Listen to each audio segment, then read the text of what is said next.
Well, hello everybody, and thank you for getting on today's call. I'm very happy you guys could be here for our first ever training webinar here on 3D Mail. And so we're going to go through this, and we're going to talk about some of the insider secrets I've seen with 3D Mail, some of the stuff that I've seen our clients do the best. And so we're going to get started pretty much right away here, and we're going to get going. Just so you know, we're going to start with a few basics here. And I guess before we get going, I guess I should introduce Keith. Keith, are you on the phone as well? I'm here. Awesome. Like most of you know, Keith is my father and the guy who I run 3D Mail results with. So he'll kind of be chiming in every now and then, giving you another voice to listen to, so I just don't drone on for 60 minutes here and throw in some insight and maybe ask any questions if something is unclear. So again, we're going to jump right in. We're going to start with a few basics here, and then we're going to quickly move into some advanced stuff as we move on.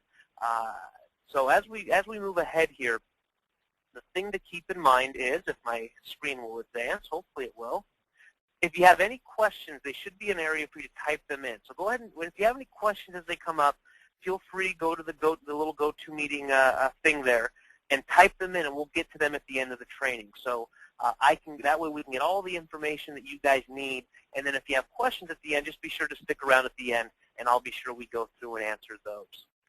So we're going to get started here.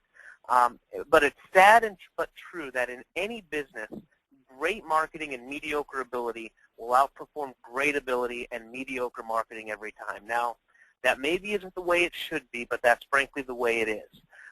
And so today we're going to show you how some of that great marketing can really help you guys out. And I know most of you out there, and in fact almost all of you, probably have a great ability, great product, great service. So when you combine it now with great marketing, you're really going to see your results increase. So my question for you is, and this is a question I usually ask with a live audience, so it's a little different today, but my question usually is, how many messages does the average American see in one day? And the answer, the most updated answer that I've seen here in the last few years is 3,500. And I know that may seem like a lot, that may seem like way too many, but if you just think about all the signs you see on the way to and from work, all the radio advertisements you hear in the car, all the TV advertisements you hear, all the email you get, you can see how quickly that number adds up. And quite frankly, that 3,500 number, that's probably even a couple years old now. My guess is we're over 4,000. I don't know about you. I get hundreds of emails a day alone. So that right there, and almost all of them are trying to sell me something. So you can see how quickly that adds up. So I really do like this next picture. That's a picture of Times Square, obviously, on a busy night. And just look at that picture. Look at all the signs you see. Look at all the billboards you see. I mean, you can see, 3 or 4 taxi cabs, a couple buses. Those are littered with advertisements. So if you think about it, 3,500 actually may be lowballing it a little bit. So if you take 3,500, I have a typo in there, 3,500 messages times 365 days a year, you get 1,277,500 messages per year. Now, that's pretty overwhelming. So how do you cut through the clutter? How can you make sure that your message is seen? Can you spend $5 million for a Super Bowl ad? Sure. That'll get you noticed. That'll cut the clutter. But I don't know about most of you on this call. I certainly can't afford a $5 million Super Bowl ad. How about $1 million for the last episode of Oprah? That took place a couple months ago. Again, I don't have $1 million to spend. Would it be a good way to cut the clutter? Would I get a lot of eyeballs? Definitely. I would certainly get a lot of clutter, bust a lot of clutter, and get a lot of eyeballs. But quite frankly, the vast majority of marketing you see doesn't work for the small business owner and the entrepreneur. What people mainly see is large brand-building image advertising. So they see Nike swooshes. They see golden arches. They see the Coca-Cola brand, if you will. And frankly, that doesn't work for those of us who don't have a $50 or $100 million advertising budget. It just doesn't work. So what we're going to talk about today is some of the marketing that does work for the entrepreneur and the small business owner, those of us who don't have $50 or $100 million to throw at a Super Bowl ad or to throw out a full-page ad in the USA Today. We're going to talk about some of that stuff today. And so my question for you is, how do you stand out? How can you be remembered as the one in 1.2, almost 1.3 million messages? And we're going to talk about that a little bit today. So my promise to you is before we're finished here, you'll know how to be a 1 in 1.27 million marketer. So I hope that sounds good to anybody. Anything to add in there, Keith, before we get going? No, other than, the reality of the situation is here that as small business people, that is our number one thing that we need to be doing now when it comes to marketing. We simply, well, not simply, in addition to having a great offer, a great list, and things like that, we've got to do something to stand out. It wasn't like that back in the 40s and 50s or whatever. If people got one or two things in the mail or whatever the case may be, certainly not like today when you really need to stand out. And then how do you do that and do it affordably, even in a smaller market, maybe not a Super Bowl, but how do you really target people, and then after you target those people, then make your message stand out so that they actually do see it and read it and spend a little bit of time with it. You bet. Very good. Very good. So what we're going to do here is before we get going into some of the real nitty-gritty, we're just going to go over, again, like I said, a little bit of 3D mail basics, and then dive into what I call the S&D section, the swipe and deploy. I'm going to show you a handful of examples of stuff you can use and take home right away. So here's just a small list of the industries I've seen 3D mail work. So it's a pretty long list there. So you've got entrepreneurs of any kind. This may come as a surprise to people, but direct mail, and especially 3D mail, works for people who think they're only online. Because let me tell you, online is just another way to sell something. It's not a business model. So you'll see a lot of people moving. A lot of the big hitters in online marketing are now moving offline and using direct mail. Yeah, I'm going to comment there, Trav, if you don't mind. That was maybe not a huge surprise to me, but it was when I see the people that you talk to on a daily basis over there, and most everybody on this call, if we were to mention their name, you would think that they were online people and maybe online people only. The reality is those people understand now, a lot of them didn't for a while, understand that they really need to do it all, just like all of us. We really, when it comes to marketing, we need to do it all. We need to not do this or that. We need to do it all. We need to test it all. You bet. You bet. So we also have small business owners of any kind. Here's that fourth one down is people in a B2B environment. I get on almost, I shouldn't say almost everyone, but a lot of people will call in and challenge me. The B2Bs will say, well, that only works in consumer marketing, and the consumer marketers will tell me that only works in B2B marketing. So today I actually have a couple of examples of the exact same thing someone used in B2B and B2C, and that'll make sense as we get closer here to the kind of the S&D section of the presentation today. Sales professionals, obviously. Professional practices like doctors, dentists, chiros, lawyers, accountants. I have a handful of examples today. One of them is from a chiropractor.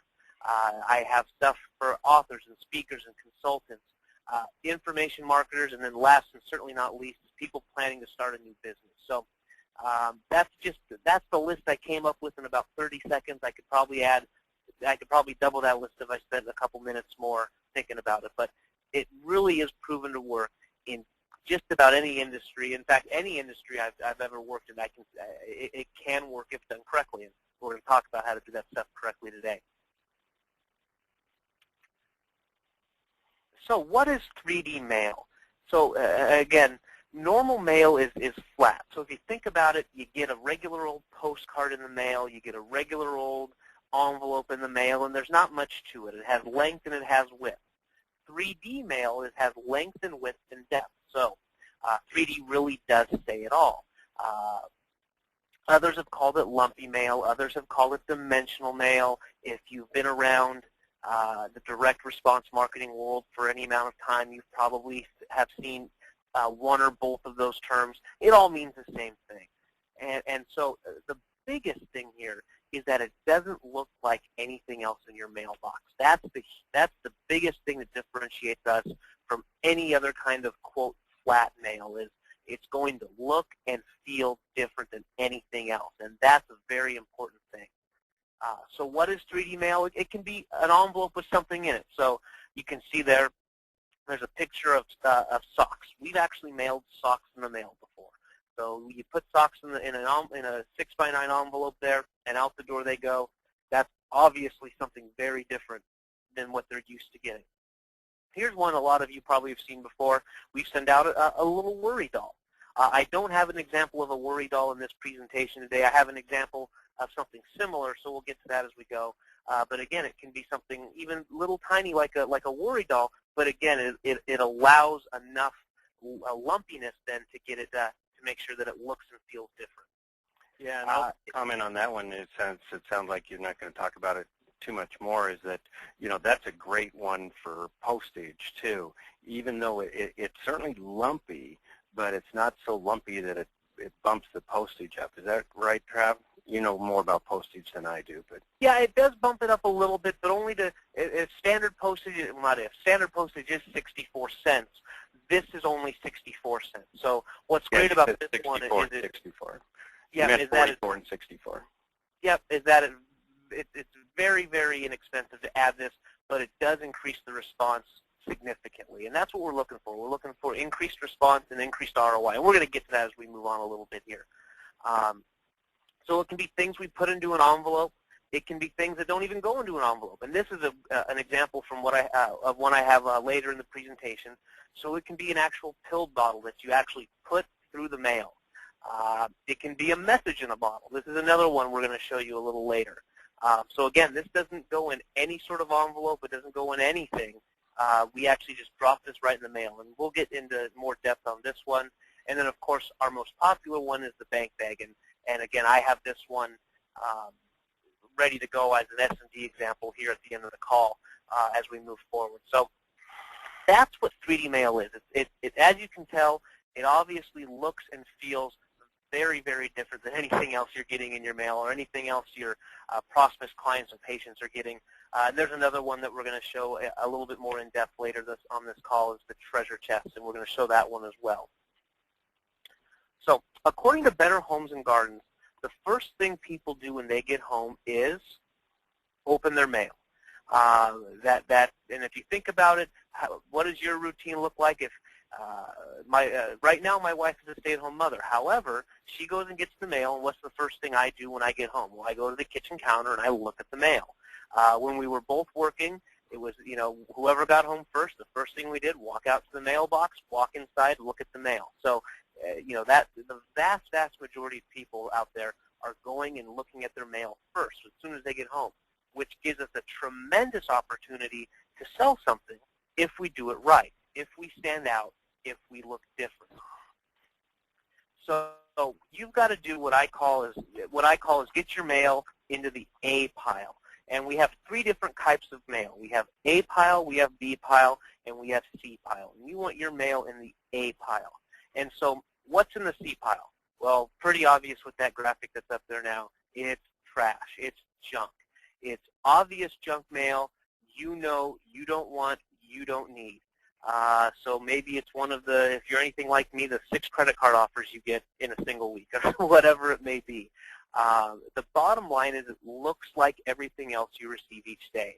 As soon as you get it, you know it's junk, you know it's an ad that you don't want or an offer you don't want, and it usually goes right into the trash. It doesn't even get opened. So what's in the B pile? So the B pile is stuff that you might be interested in, or things you have to eventually deal with or want to deal with. So I put things like your water bill in there. Every month you get a water bill, and I don't know anybody that gets their water bill and say, oh boy, I got my water bill, I'm going to go over here and write a check and happily mail that water bill off. Nobody does that. It probably goes in the stack that says, okay, I'll get to you later. Things like coupons and offers from businesses you frequent. For an example, for me, there's a restaurant up by our house, and they'll send us 2-for-1 offers or free appetizers, free desserts. Those go into the coupon pile, so stuff that we maybe want to use later. That goes into the B pile. Well, what goes into the A pile? The A pile is your most important stack of mail, and that is where you want your mail to be.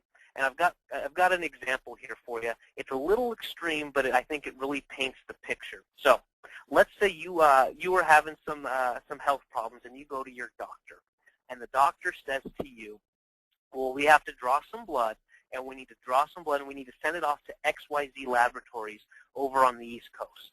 And in about 2 weeks, they're going to send you your test results in the mail, whether you're going to die in 6 months or you're going to have a clean bill of health. So 2 months goes by, and you receive an envelope that says test results enclosed, XYZ Laboratory. Are you going to open that right away? Are you going to throw it in the maybe later pile, or are you going to put it in the trash? Well, I think that's a pretty easy answer. You're going to open that right away. In fact, you'll probably open it before you even get back into the house. So what gets into the A pile mail? Test results from your doctor. Again, a little bit of an extreme example, but one that kind of illustrates and paints that picture. Letters from grandma. My grandma's one of the few people I know who still actually writes a handwritten note with on stationery, and it's handwritten, and she'll send me those from time to time. My wife's really good at sending pictures of our son to her, and so every time she gets one, she sends us a thank you note. So of course those get opened right away. And then of course lastly is 3D mail. 3D mail ends up into the A pile for all the reasons we're going to talk about later today. Anything else you want to add there, Keith, as I'm going on here? No, other than it, again, like I said before, it is the most important thing you need to do. And what you mentioned there is that the first thing that people do when they get home is they open their mail. Now, that's a huge in. Or they look at their mail. That's a huge in. The first thing they do is not typically turn on the TV. It's not even read. Well, nobody reads. I don't know how many people read a newspaper anymore. But the thing is that you can, with 3D mail, you're getting your message delivered to them at something they absolutely look at every day. And again, if it's that C pile stuff, it may go into that trash right away. But if you make it 3D mail, it not only is part of the stuff they look at every day, but like you're going to be talking about here, it's the stuff that actually gets opened, gets read, and cannot be ignored. And again, that's the number one thing that you need to do in any business today, is make sure that your message gets delivered and opened and read. Very good. Awesome. I got a little chart here for you on the next slide. How much A pile mail do you get? Now, this is from my own experiences from speaking with some people who are kind of in the know with direct mail, and we find that about 75% of the mail ends up in the C pile. And of that 75%, the vast, vast majority of that doesn't even get opened. It goes directly into the shredder. It goes directly into the recycle bin. It goes directly into the trash. Wherever you put your trash mail, that's where it goes most of the time without even getting looked at. About 22% is B pile mail. Again, that's stuff we've got to get to eventually. So bills, bills you got to pay every month. Maybe an invitation somewhere. Again, that example of a coupon or an offer from a business you may or may not frequent, but you go enough that you hold on to a coupon from them. And then that little sliver, about 3%, is actual A pile mail. So as you can see, if you can get in that A pile mail, you have stripped away a lot of your competition. You have gone from being, in that mass of 1.2, almost 1.3 million messages we see every day to a little tiny percent. You can be that 1 or 2 or 3 that they'll actually see and remember this year. So just a little background here. Why to use 3D mail? I think a lot of you guys on the call know that name and face, but that's Dan Kennedy. So he says why he uses 3D mail. The use of object mail, grabbers, freemiums, plays a role in almost every direct mail campaign I develop for my private clients as well as for my own use. and Travis Lee at 3D Mail Results is my go-to guy for these items and for fresh ideas. Dan was nice enough to send me that a few months ago, and so, of course, like any good direct response marketer, I use my testimonials, and they don't get much better than one from the masters of direct mail there. So we'll move on from that. Bill Glazer, the name that most of you, again, should know. Bill uses us a lot. The Glazer Kennedy Group is one of our best customers. So they, those of you who may not know them or know of them that well, they do practice what they preach. They say to use Bill literally wrote the book on outrageous advertising, and he practices what he preaches when it comes to that. So they use our stuff all the time. They're constantly looking for new stuff, and it's almost kind of a challenge for Keith and I to come up with new stuff for Bill and Dan to be using. So. Yeah, I'd like to.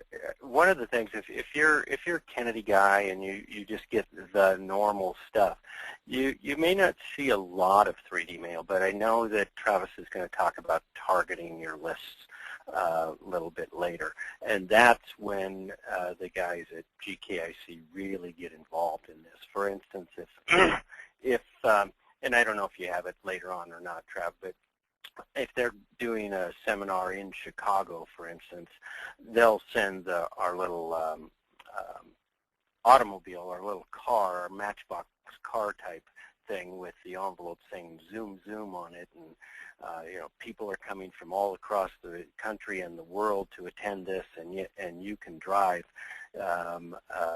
to it. And again, that has a little Matchbox car in it. You'd be nuts to not attend.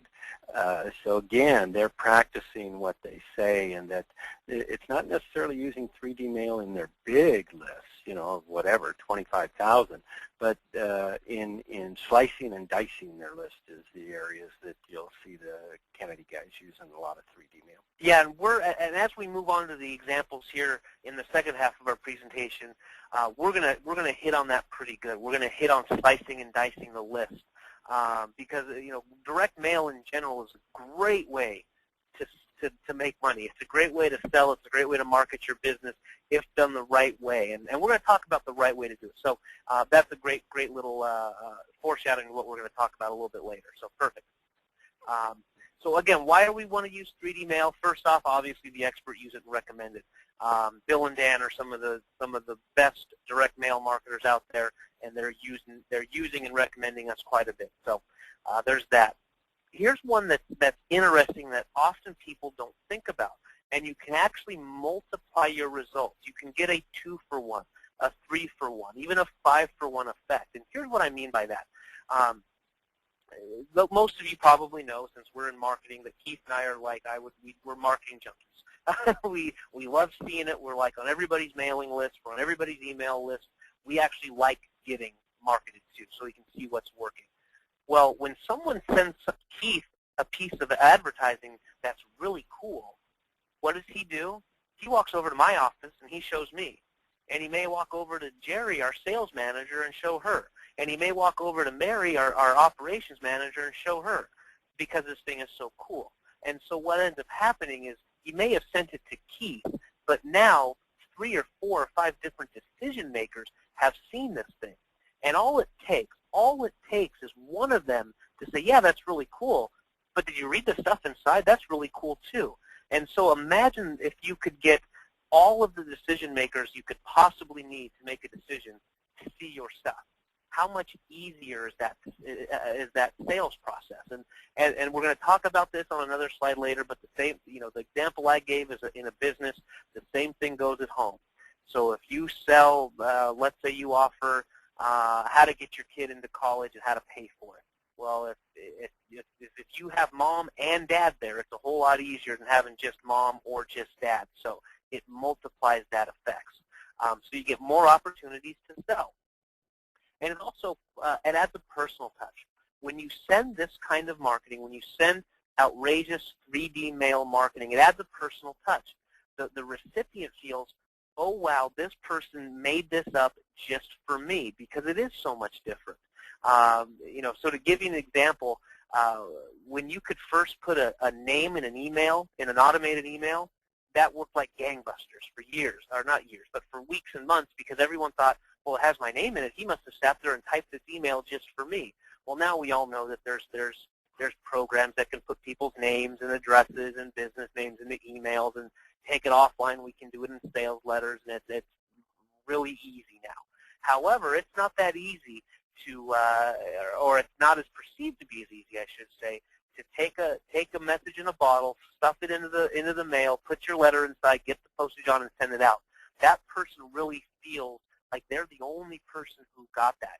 Even though 10,000 other people could have gotten it, they really do feel that they're the only ones who got it. And that really makes a huge difference in the psychology of selling to that person. Yeah. Hey, Trav, can you go back to that slide? Can you go Yeah, back to that slide for a second? On that personal touch, and one of the things too is it just gives an opening in a lot of cases. It's like they call you up and they say, "Oh, I got your worry doll," or "I've got your message in a bottle," and that little bit there of one-on-one is in the psychology of sales really effective. The other thing is, if you have a place where they walk in, let's say that you're a chiropractor and they walk in and they meet the receptionist. They walk in and they say, "Hey, I got your treasure chest," or whatever the case may be, and all of a sudden there's kind of a coming together, if you will. I'm not saying the right word there, but it basically adds that personal touch again. The other thing, back up in that 2 for 1, 3 for 1, 4 for 1. Just check this out. I mean, let's say that you're a dentist and you had sent funny big sunglasses like we have, or the funny glasses that we have, and it goes to one house. You know, it's likely that's going to sit on the counter, and the mom's going to see it, the dad's going to see it, the kid's going to see it. Maybe the neighbor comes over for coffee and sees it too. And so all of these people are talking about you and your business then, because this 3D mail has the stick around effect, if you will. So that's all I wanted to add. Very good. So the next thing is it has to be on the top of the pile. I mean, you can see there in that image there, it has to be on the top of the pile. So if a stack doesn't stack, it can't be a stack. So what does it end up looking like? It ends up looking like that. 3D mail virtually ensures your message is on the top. Again, if you go back to that last picture, you can't put anything else on top of it. And being the first thing that people see and read in a mailbox, again, it goes back to a little bit of sales psychology, but being the first thing that they see has a huge effect, and it gives you a huge advantage, because as soon as you get that trash can in the mail with all that other stuff on there, you're going to open that one first. I have no doubt about it. And so now you're the first one to kind of get that opportunity to sell in that mailbox that day. So imagine now they've looked at your trash can there, and now they've gotten all the way through that stack of 7 or 8 postcards. By the time they get to number 7 or 8, they're probably done. I mean, mentally, they're done with buying. So, so if you can be that first person, that first one to take a stab at them every day in their mailbox, your chances of success go way up. Again, this goes back to the 1.27 million, is we're immune to the marketing that we see today. Quite frankly, we're just immune to it. We see it so much, we almost put we do put the blinders on. And unless something's really outrageous, really out there, we don't even really notice it anymore. So we've become immune to it. Keith alluded to this, but it sticks around. He mentioned some sunglasses that we've done for a client in the past. They've stuck around. If you show a bank bag, that's going to stick around. Another reason, people love to be entertained. There's so much is the same day in, day out, that when they get something that looks different, that feels different, that is different, they actually like it and they enjoy it. And again, it kind of goes back to that personal touch and feel, if you will. But they love to be entertained. They like being amused. And unless you're the biggest stick in the mud, when you get something like a bank bag in the mail, you got to have a little grin on your face. And if you don't, and you're that big of a stick in the mud, I don't want you as a customer anyway. So, you know, you can almost weed out the bad folks when you do this kind of stuff too. So it's entertaining. 3D mail is entertaining, and it cuts through the clutter. And I've got a statistic there. but people often spend less than 4 seconds with information they've requested. So right there, that's 5.5 seconds on my timer. So you can go and request information, and they can request your information, or you can go and request someone else's information. And even when they get it in the mail and they know they've requested and they've been waiting for this thing, they will still usually spend less than 4 seconds with it. So that's what we're up against. We've got to be entertaining. We've got to cut the clutter. We've got to find ways to make our marketing stand out. So any message that isn't opened can't be acted upon. So we kind of touched on that a little bit, but I've yet to have anybody tell me that, Travis, I sent a direct mail piece, it was in an envelope, and I sent out 100 pieces, and 50 of them called me, and all of them said they called me without even opening my letter and looking at it. That hasn't happened even once. I've never even had that happen one time where someone said, I sent out an envelope and they didn't open it and they called me up and ordered. So any message that isn't open and read cannot be acted upon. So we really have to make sure that our message is read. And the best way that I know how to do that is to use 3D mail. 3D mail also gets them involved. So if you think about it, the longer you keep them involved in your message, the more you can sell. And if you ask any good salesman, if you ask any good salesman, you say, hey, would you rather have 3 minutes or 30 minutes to make a sale? They're all going to tell you 30 minutes.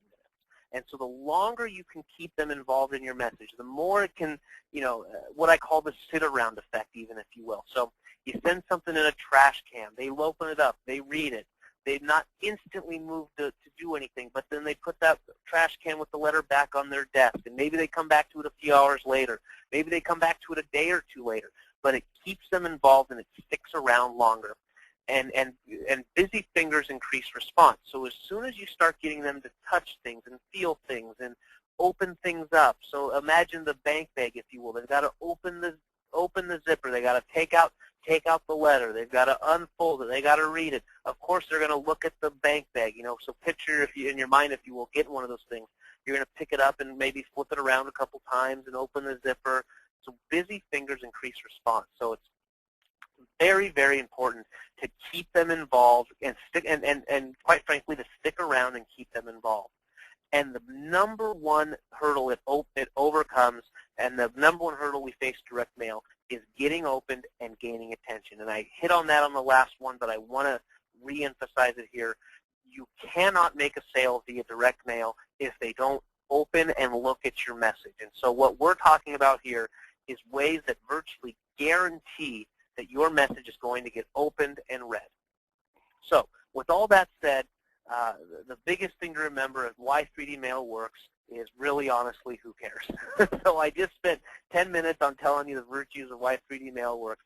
But a true direct marketing student is going to say, you know what, I don't care why all that works. I just want to know that it does work.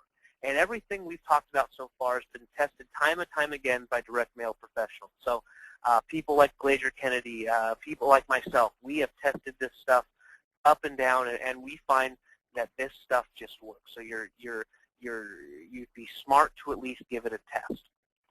Anything to add there, Keith? I've been going on for a couple minutes now. Yeah, I just go back to that slide if you would, Trev. That who cares is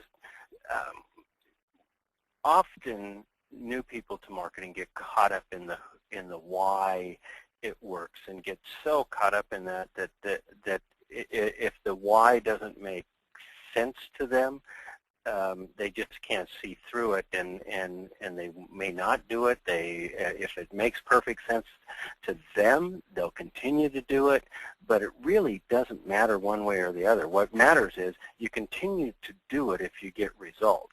And all of that stuff that you talked about, like the 10 minutes you spent talking about why 3D mail works, well, that's why we think it's works. That's why when you talk to people and why did it stay around, what happened, I mean, just the evidence that we get, well, I actually got this from a neighbor of mine that got it in the mail from you, so that's why I'm calling you. We know all of that stuff, but the real thing that is critically important is to start measuring and knowing your results, and then that's what's huge, is knowing your results and knowing that it works, and then just keep doing it. You bet. Very cool. Again, I touched on this at the beginning, but in B2B and consumer marketing, I want to touch on this real briefly, and then we'll get to some examples of this, but it works great for both. It just works great for both. People are people and buyers are buyers. So people buy from other people, not businesses. And that's a big thing to remember. And I'm going to repeat it. People buy from other people and not businesses. And they decide to buy on emotion and then back it up with logic in that order. And that happens whether they're at the kitchen table or the conference table. And whether you're, again, at the kitchen table or the conference table, everybody likes to be entertained. And then, of course, this is a big one I get in B2B. Well, I've got to get through a gatekeeper, and I got to get through a committee at the office. Well, quite frankly, there's a gatekeeper at my house, and Keith, I know there's a gatekeeper at your house because she's my mom, and I know there's a committee. I pretty much don't know where the mailbox key is. So. Yeah. So there's a gatekeeper at both places, and quite frankly, if it's an investment of any kind, there's a committee of at least 2 at home, and that may be the case at the office as well. So, and again, we're going to show 2 examples of the exact same mailer people have done here in just a minute or 2. So, and again, I want to bring up the elephant in the room is that 3D mail can cost more, and it can, but not always. However, all we're really concerned about is the return on our investment. That's the number one thing we're most concerned about. And so this is what Keith touched on earlier about segmenting your list. My suggestion is to start with smaller, laser-targeted lists and send them multiple mailings. So instead of sending out 5,000 pieces one time, maybe send out 500 pieces 5 times to a really targeted list. And again, I've got some great examples of this, and you'll get much better results versus what I call shotgun marketing. Yeah, one of the things I want to mention there, too, on the cost. Like you said, it can cost more. When you compare 3D mailing, many times compare that to a fancy brochure, a slick printed piece or whatever. The 3D mail doesn't even actually cost more in many cases. So, and again, the important thing is your cost versus your results. What's your ROI? So I'll let you go ahead, Trev. Very good.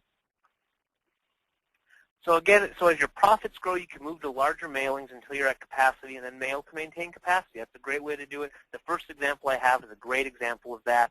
And then many of our clients see our ROI double or even triple. And then so only send to a segment of your list. And again, I'm not going to drone on about that here. We're going to show you examples of that. And so the biggest thing you have to do, quite frankly, is you have to test it. Just test it. And so our number one goal is to cut through the clutter and get attention. So we're gonna show some examples here. The first one I have is from a small town chiropractor who explodes his ROI with a 20-to-1 ROI. So this is Dr. Greg Nielsen, and this is the example I have of from that last slide of starting small and then reinvesting from there. So what Doc Nielsen does, and he just told me this the other day, this is how we test everything. Whatever he's going to send, he says, I'm going to send 100 of these things. And I'm going to send 100, and if I get a response that I like, then I'll reinvest that to send it out to more people. So he only ever has a few $100s out invested, if you will. He may only have $75 for this thing or $120 for this thing. So he only ever has that much money, quote unquote, in the game, because what he does is he tests it and then finds out if it works, and then uses that money to reinvest in it. So he's used this message in a bottle here. And so again, this is he sends this to a lead-generated list. Now, I get a lot of questions about this, and that is this, and I'm going to pick my highlighter here. That is this mailing label right here as I circle it here. I get a lot of questions about that. There's nothing magical to it. That's just a regular old 2-inch by 4-inch mailing label. You can get them at any office supply store. So you can see there he's got his up at the top. So again, I'll grab my pen here, just one sec. So he's got up here, you can see he's got his name and address and his return address and full contact information. Then you can see down here he has the address label. So he has right on the outside of this message in a bottle. This thing just drops right into the mail, and it goes right out just like that. So again, on the next slide here, you'll see that now this is the message in a bottle actually opens from the bottom. So what we suggest you do is you take your Avery label or your mailing label there. I use an Avery brand, and you either write on there or you print on there. I use Microsoft Word, and I just print right on there, twist to open with a little arrow. And because this is going to open, again, I'll grab my little spotlight here. This is going to open right down here. So you've got your mailing address. You can see the recipient's address here. And then one thing I want to point out up here is the doc uses live stamps. You can use live stamps. You can use a Pitney Bowes machine. You can use stamps.com. We find that the live stamps tend to work as good as anything, and they just, it again adds more of that personal touch, if you will. So this is what he used. This was, I should back up a little bit. He sent this to a lead-generated list. So he's doing marketing out there where people raise their hand, and at some point they have said, yes, I'm interested in the services you provide. So instead of mailing out maybe 5,000 of these to his entire town, which 5,000 might be an exaggeration because he's in Waterford, Wisconsin. I have no idea how many people are there. Maybe if the docs on the call will tell me. But so instead of mailing shotgun to 5,000 people, he has his list of lead-generated people who he sends this to. And so again, we'll move to the next one. And that's the picture of everything that was inside the envelope, or not the envelope, everything that was inside the message in a bottle. So as you can see here, there's a picture up there. And again, let me grab my little spotlight. There's a picture here. That's Miss Steffi. That's his office manager. And the doc has done a real good job of creating what we call personality in his business. So when you get a piece of mailing from the doc, it actually doesn't, I shouldn't say it never comes from Doc Nielsen, but the vast majority of the time it comes from Miss Steffi. And Miss Steffi kind of has this alter ego, if you will, in the office. So she's the crazy one that thinks up all this marketing stuff and does it for the doc, and sometimes does it behind his back, and he doesn't know really what's going on, which I got to tell you is as far from the truth as could possibly be. Doc knows his marketing inside and out. But he's created this character of Miss Steffi, and so everything comes from Miss Steffi. And you'll also notice here, so we've got the one-page letter here. I know it's hard to see, but he actually did this on lined white paper. So not yellow legal pad, but like white college rule paper like you'd get out of a notebook or a notepad. So that's what he used there. Some fun graphics there. He had some fun on it. You can kind of see it there. Ahoy matey, who else deserves the royal chiropractic treatment? And then again, if you look over here on the left, he's got these prescription slips that also go inside. And we know from testing that the more of these kind of slips you can put inside, in the marketing world, they're called buck slips or inserts. The more of those you can put in, the better chance you have to kind of get their attention. So you can see here, he actually, if I'm not mistaken, he actually burned the edges of these. So you can see the edges are burned. And one other thing he did that's very, very smart here. One of these prescription pads is for a $10 office visit for the recipient. The other one is for the recipient to give to a friend, family member, or neighbor that gets them a $25 new patient visit. So even though he's soliciting this letter for that recipient, he's also thinking about how can I get a referral. And so what he does with that is he includes this referral prescription slip, which is very, very smart. Anything to add, Keith? No, you not a lot. You hit on most everything there, but Doc knows his stuff, and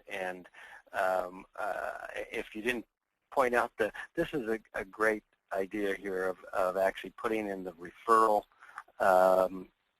request also, which is it's so non-threatening in the way that he's doing it that it's just fabulous. And Doc knows his stuff. He measures his stuff.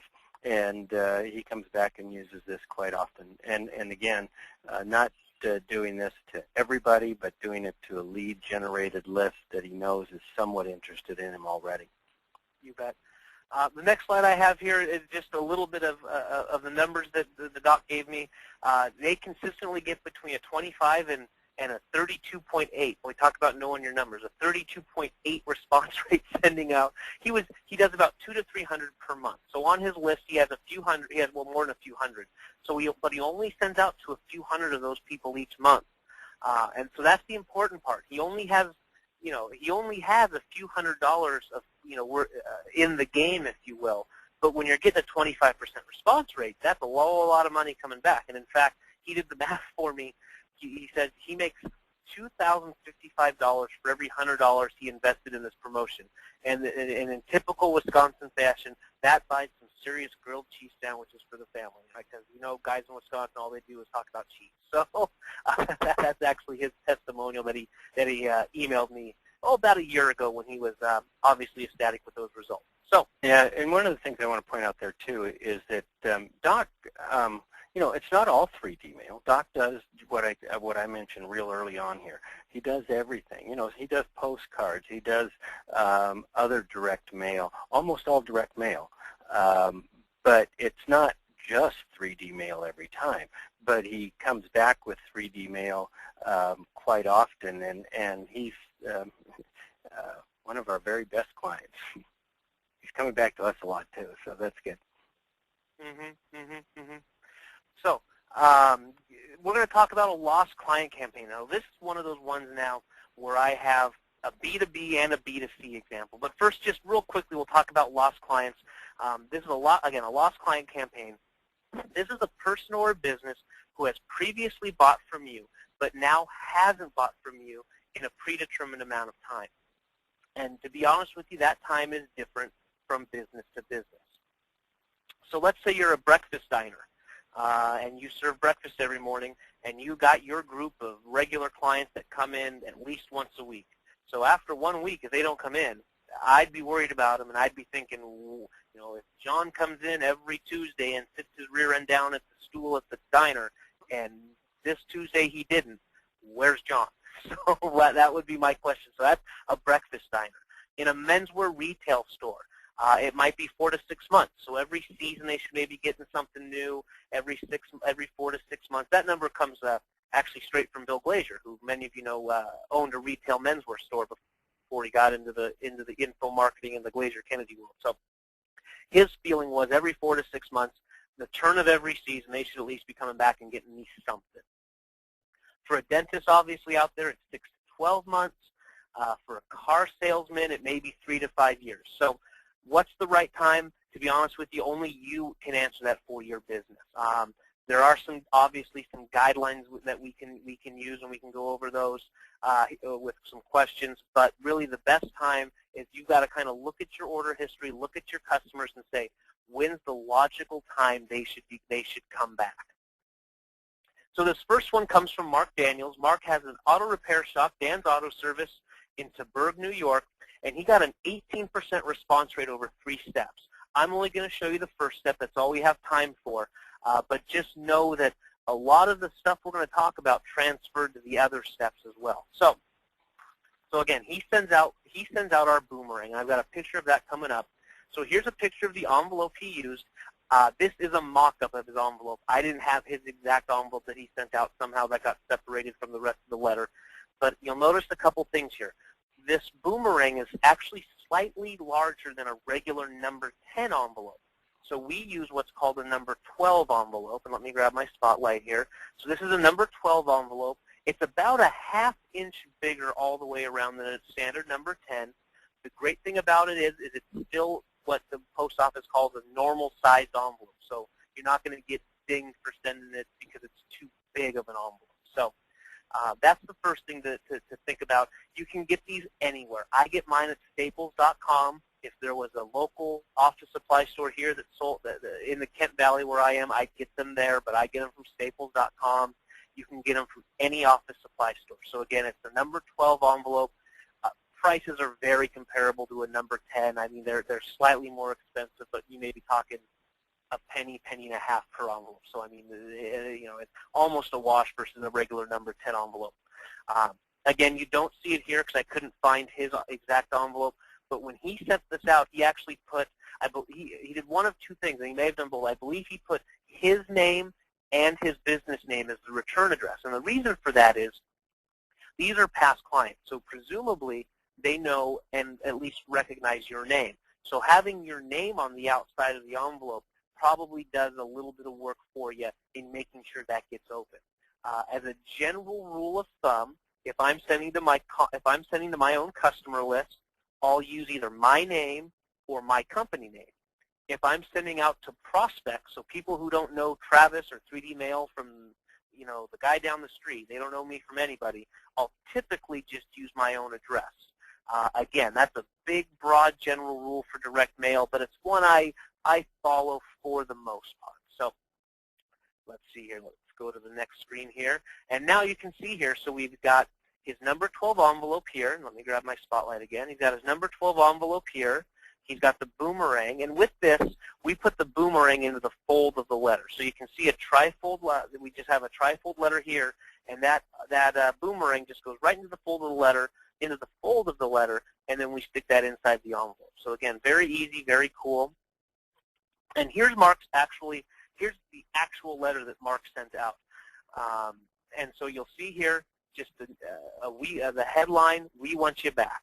I notice it's been quite a while since you've been in, and we really miss you. That's why I sent you this boomerang. So again, it's very easy, very straightforward.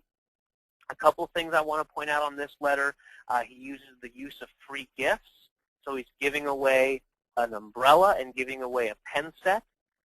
That's something we just don't have time to talk about today, but it's something that's very, very valuable in using your marketing is free gifts. I can guarantee you his response rate and thus his return went up by offering these. A couple other things. He put a map of his location. Now, again, you may be thinking these are past clients. Well, you just don't want to assume much of anything. Now, again, on the envelope, I put my name and business name on there. I'm going to assume that means a little bit of something. But as far as them coming into my repair shop, I'm not going to assume that they know where I am. So I'm going to put a map there. And anyone who has a location, whether that be retail or a professional practice, anyone who has a location where you want people to actually come and see you, you'd be very, very smart to use a map there. And again, nothing earth-shattering here. It's just a simple 2-page letter. One thing I maybe would do in a little bit of critiquing with Mark, now I'm not going to critique too much because his response rate was so good, but the one thing I would maybe do is maybe put a coupon down here at the bottom. The eye is naturally drawn to those little coupon dashed lines, and so maybe on the bottom of the second page I'd put a little coupon dashed line there. But again, with the response you got, I'm not gonna be too nitpicky about that at all. Yeah, and one of the things too, Trav, that I think is important is if they look closely at that, they're going to see that it was for certain things to come in for in some cases. But I think you told me, or he, or whatever, talked about some really big jobs that ended up coming into his shop from this kind of lost client reactivation. Very cool. Very cool. We're getting some questions in, and we'll get to those as we get going here. So I'm just going through those real quick here. So give me a second. Very cool. Okay. So the next thing we're going to move on to is now the B2B side of this lost client campaign. So this comes from Jim, and I hope I say his last name right, Ludi.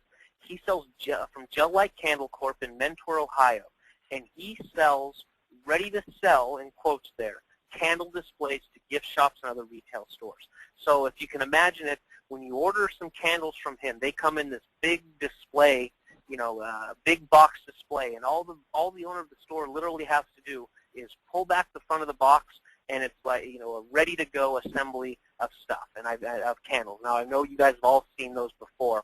So he sells these to gift shops and retail stores. And the last report I had was a 31% response rate from him, so pretty darn good. So we're going to show you those examples here. And I know this may look very, very similar to the B2C, or the business to consumer at the auto repair shop, and that's because it is very, very similar to in the auto repair shop. Again, we don't change much when we go from B2B to B2C. So you'll notice the live stamps here, the return address with the name of the person, the prospect's name here, a number 12 envelope. When he sent me his sample of this, it looked exactly the same as the one that the auto repair shop used. Obviously, the exception being the return address. I mean, but so there is literally no difference in how these went out. And again, I mean, the exact same thing, the same, almost the same letter. I really want you back. The boomerang, and here's his actual letter here. A couple things I'll point out. Well, the first thing I'll point out is it doesn't look a whole lot different than the auto repair shop one. A few things he did is he personalized it, which is always a smart thing to do in any kind of direct mail you're doing.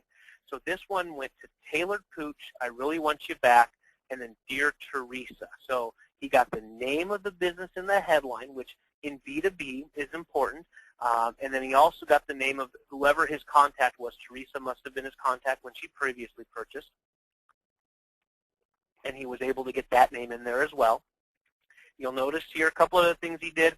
He used what we call copy doodles. My friend Mike Capuzzi created those. And so he's got these little handwritten notes that make it look more fun, make it look more readable.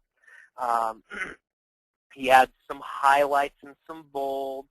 You'll notice here he makes a profit statement that you'll make over $213.28 with your first order that you invest only $110 for. So if I buy this ready-to-go kit for $110 and I sell all my candles, I'll actually profit $213. So, you know, he's doing what we call selling money at a discount. So if I invest $110 and I sell everything, I get a profit of $213. So makes a compelling argument there, and again, uses the highlights, uses the bolds. Something very important he did here that very much gets overlooked is he used an expiration date, and that's very, very important. He uses expiration date here. But what's even more important, I know it might be hard to see down, and where did he put it in here? I can remember, okay, in the PPS. So notice he has 1, 2, 3, 4 PSs. So he says, don't forget the extra fast action bonus of free shipping, which expires on 2/28. So if they act by February 28th, they got the offer plus free shipping. If they acted by the March 15th, they got just the lower price. So again, he is creating his own urgency by throwing in that free shipping with the order. And that double deadline, if you will, is a proven way to get to increase response. And it's very, very smart, very, very underused. And I got to admit, I didn't notice it until he sent it to me, and then I actually called him up a few days later, and we talked about it, and I said, wow, he mentioned that, and he said it was something crazy, like 70% of the people who did responded by the 28th, and only 30% responded by the 15th. So, I mean, it was tremendous, the amount of, you know, he just got his money essentially that much quicker. Anything to add there, Keith? No, you got it good. It's a very good job on that letter as far as doing the kind of things that we teach you about. That, you know, you can't just send out 3D mail. You've got to do all of the rest of the copywriting also right. The copy doodles, the deadline, the double deadline, and a letter that just has the things in it that you need to have in a good direct mail letter. Very good, very good. Cool, so let's move on to the next one. This one, and I love this one. This one comes from Charlie Gardner. Charlie's a client of ours in either Macon or Marietta, Georgia. I'm not sure. He's one of those M's down there in Georgia. I think Marietta, but he'll probably let me know if he's on the call. If he's not, oh, Macon right there. It's on my slide. And he did over $10,000 on a $2,500 investment on the front end. And what I really like about this is he is essentially selling TV advertising. He is selling ads that run on televisions and restaurants, and he did it via direct mail. Yes, but I want to make sure that we look at that. When you say on the front end, I look at that and I kind of thought, oh, $2,500. You're talking about a $2,500 front end investment. You're also talking about a $10,000 front end return. And I think part of what you mean by that, Travis, is the whole idea that that's just their initial orders that he's placing with them, right? They're going to continue to do business with them over time. So that reminds me of a guy. I'll be real quick on this. One of the guys in our chapter meeting up here that we have, we're the IPA up here in the Seattle area, window cleaning. He did his ROI based on his, what they got up front, their first year return. Well, I talked to him here a few weeks ago and said, hey, have you ever done a ROI on those clients you got from that mailing that you did 4 years ago? What your ROI is now? And he's like, oh my God, it would be thousands of percent, because he's continuing to do business with them 4 years later. Yep. Very cool. Yeah, and that's something to take into account is the don't just think, okay, well and Charlie said, hey, I was ecstatic, 5-to-1 ROI, but hey, these guys should be re-upping with me every 6 months or every year. I don't know how long his contracts last, but if I'm doing my job with these ads for them, they'd be silly not to come back for me. So again, he used a little pill bottle mailer, and so here's an example of that. You'll notice here. Let me grab my spotlight again. This is that same 2x4-inch label we used. When did we use it? On the mailing, on the message in a bottle. There's no magic to the size of 2-inch by 4-inch, other than the fact that if you're a guy like me and you send out a lot of this stuff, a 2x4 label fits on all of my products. So that's the only magic to the size, is that I can have one size of label here in my office, and I don't have to worry about having one for this product, or one for this product, or one for that product. I can just get them out the door with one label. So there's no magic to it. That's just the size I use. So you'll notice here as well, you've got that postage on the outside, mailing label on the outside. This mails, as you'll see there, that is the correct price. It's $1.71. So that was included in Charlie's $2,500 investment, was that $1.71. And you can actually get that down to $1.55, and even lower if you do pre-sort mailing.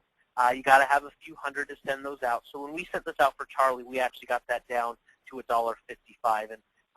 And I do see some questions in there, and we'll get to those at the end. So if you did ask a question, I promise I'll get to as many of them as I can at the end. So, and I know there were some questions about postage and that kind of stuff. So I did want to point that one out here. So label on the outside, postage on the outside, and out the door it goes just like that.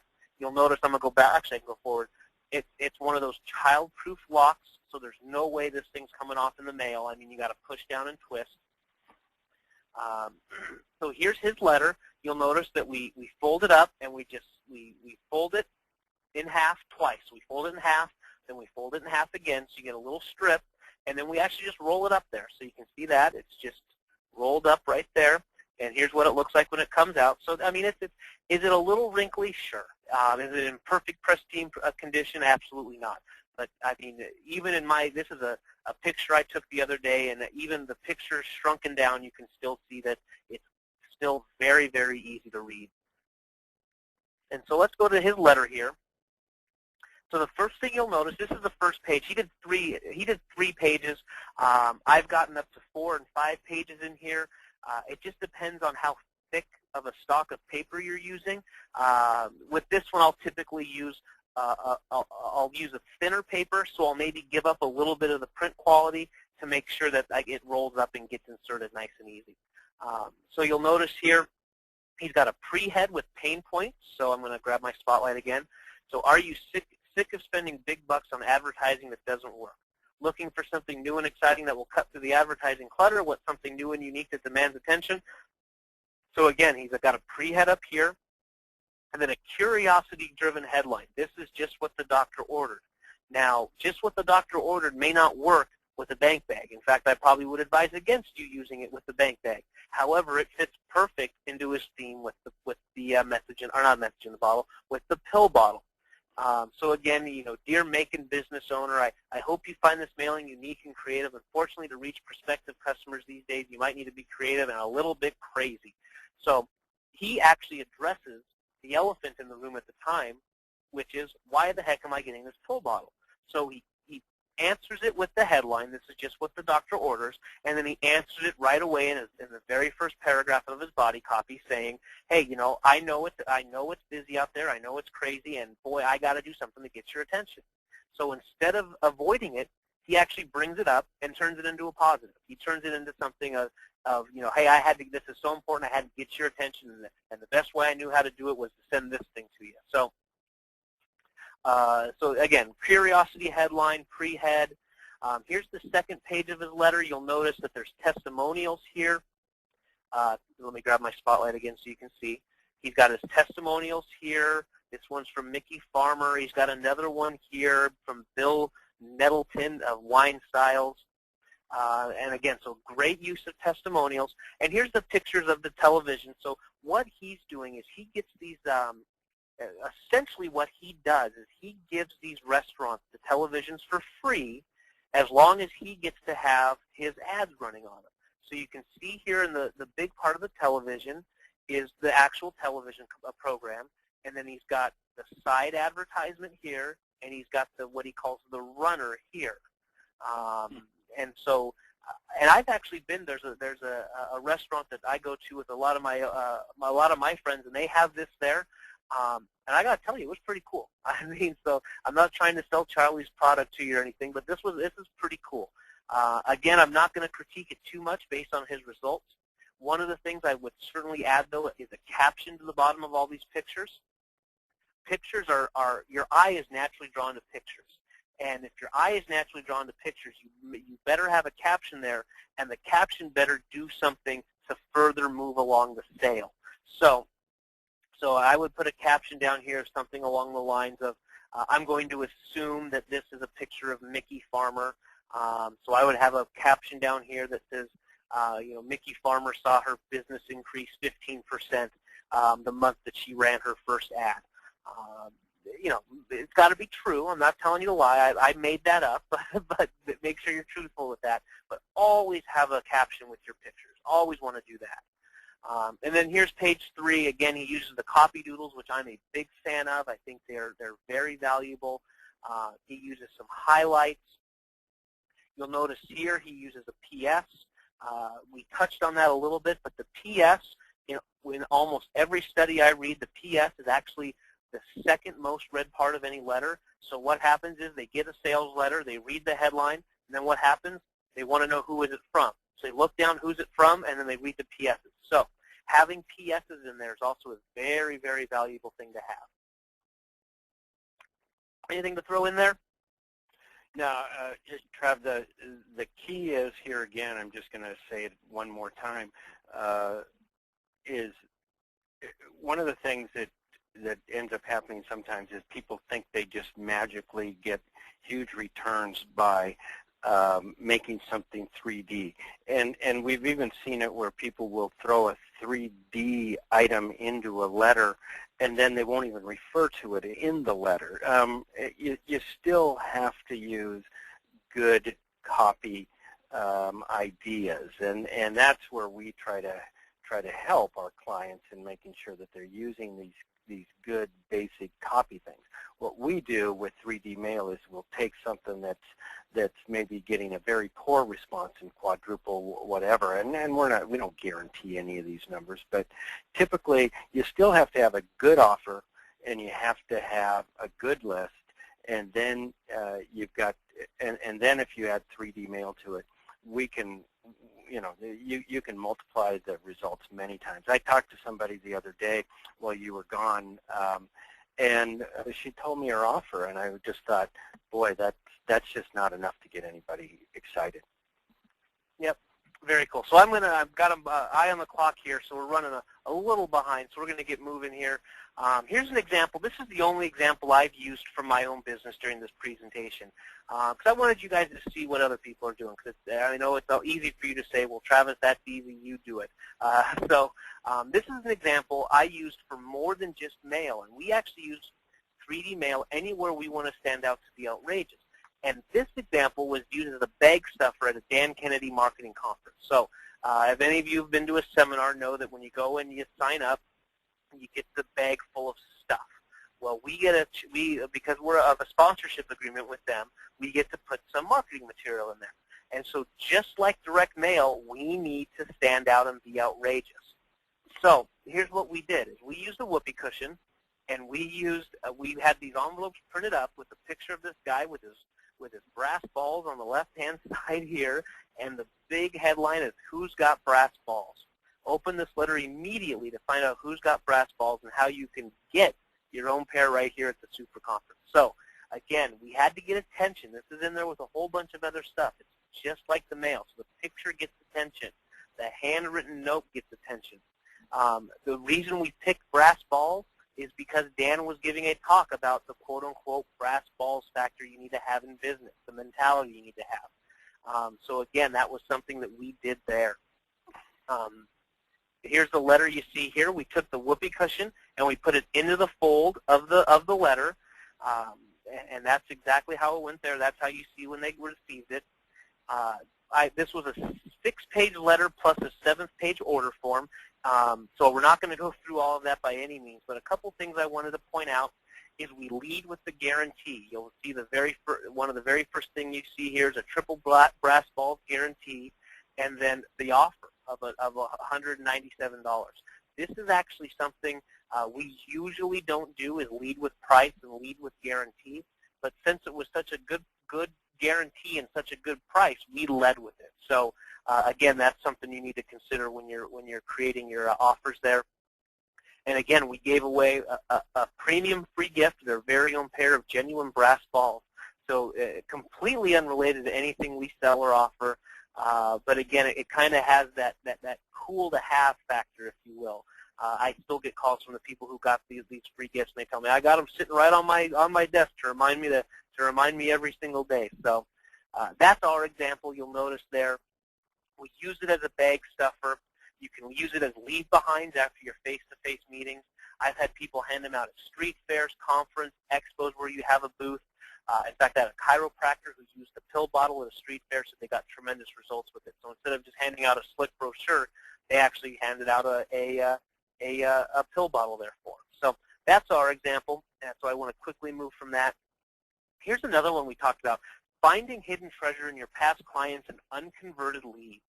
So this was from Stuart Spencer. He owns an ear care center in Laguna Woods, California, and he hosted a weekend event for his clients and prospects. And so what he did is he actually sent out a treasure chest to past clients and unconverted leads. So he had a list of people who had come in for ear checks to find out which hearing aid may be the best for them, what have you. And so he had that list of people who hadn't bought from him. And in this weekend, he did just over $80K in one weekend from the treasure chest. So there was some other things going along with it, but he said this was the bulk of my marketing, was sending out this treasure chest. So you'll see this here, that the treasure chest actually, when you buy the treasure chest, it actually comes with this box. So that can actually cut down your cost tremendously by having the box come with it. Boxes aren't cheap all the time. So it comes with the box. You'll notice again the postage on the outside, the mailing label right on the outside. And then when you open it up, he actually had this letter. He had a handwritten, well, I'm sure it wasn't all handwritten, but he had one that looked like a handwritten note stuck right at the top. And what he did was he actually locked the treasure chest. He locked it so they couldn't get in. And the note there told them that they could bring the treasure chest in and it would reveal the prize that they won. So in order to get the prize, they had to come and have him open it at his event. A very, very smart way to get people to actually come to your office is to do something like this. And so inside he had things like he was offering free product and free this and free that. He had free movie and dinner, and I believe the big prize was a free cruise.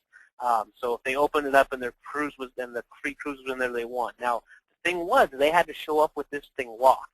Now, could they open it and get it back locked? Yeah, they probably could. I know he wasn't too much of a stickler about that, but the thing was they had to show up locked, and so he would reveal their prize. And this thing did very, very well for him.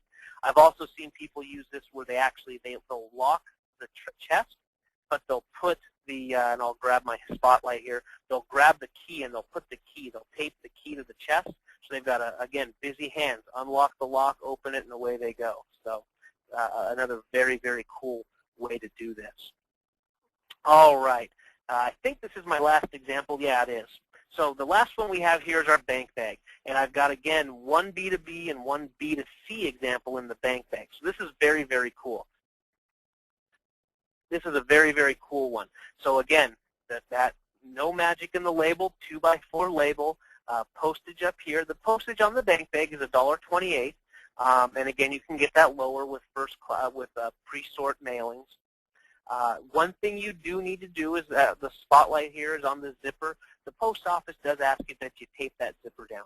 All I use is a little tiny piece of Scotch tape, and I put it over the top of the zipper, and that works just fine. So oftentimes people will ask, do these things get delivered? Do they show up? And yes, they do. I've never heard of anyone saying that they didn't get their bank bag. I mean, you know, the assumption is that there's money inside, but the post office, they get it delivered. So, and they actually get delivered, you know, quickly, efficiently, and just like this actually gets delivered just as fast as any other piece of mail, any other piece of first-class mail. So here's one that we did. This was a B2B example, and this again is from this is a B2B. He's a coach consultant, so similar to me, but he's a sales trainer. So he's got his list, and so he says attend the most important insurance and financial advisor money-making marketing summit ever and receive $381 in free sales tools. So a couple things I want to point out. Nice, intriguing headline. Now I know this guy, the guy who did this, his name is Steve Clark. I know he does advising in more than just the insurance and financial advisor niche. However, he only went after insurance and financial advisors in this mailing. Again, shrink the universe and give yourself a better chance of having success, as we talked about earlier. So again, here's his letter. This is 6 pages. We're only going to show the first one. He's got free in the not free in the headline, but yeah, he does have the free in the headline, free sales tools. Again, you may be thinking to yourself, free is overused. It's not. In every study I read, free is still the best word you can use. It beats complimentary. It beats no cost. I mean, it beats everything. So free is still that #1 word. You've got a little bit of takeaway selling here, so it says warning you could easily be locked out because he's only limiting it to X amount of people. So again, some real smart things there. Now, here's the B2C example. Again, exactly the same thing. Postage on the outside, mailing label on the outside. It looks and feels exactly the same until you open it up and you realize that this one is from the Jay Kinder home selling team, and this is Pecan Valley information you can take to the bank. So that's how he used it, was for a neighborhood. And so those of you in the are familiar with realtors, they like to do what they call farm neighborhoods. So Jay has decided that the Pecan Valley is the neighborhood he wants to quote-unquote farm. And quite frankly, it's no different in B2B or B2C or anything. In the B2C world, he picked this community of, I believe it's about 300 homes, and he said, I'm going to own this community of 300 homes. And by golly, with this one letter, he got 4 listings. So it more than paid for the, in fact, his listing fees paid for the mailing. So, I mean, as soon as he got the listings, he broke even. That doesn't include his commission when he's done with it, selling those 4 homes. So, again, he picked that community of 300 houses, and he was gonna sell every house that went for sale in that community. Same thing works in B2B. If you've got 300 dream clients, to steal a term from Chet Holmes, if you've got 300 dream clients, by golly, get them and send them marketing that stands out and gets noticed. So that's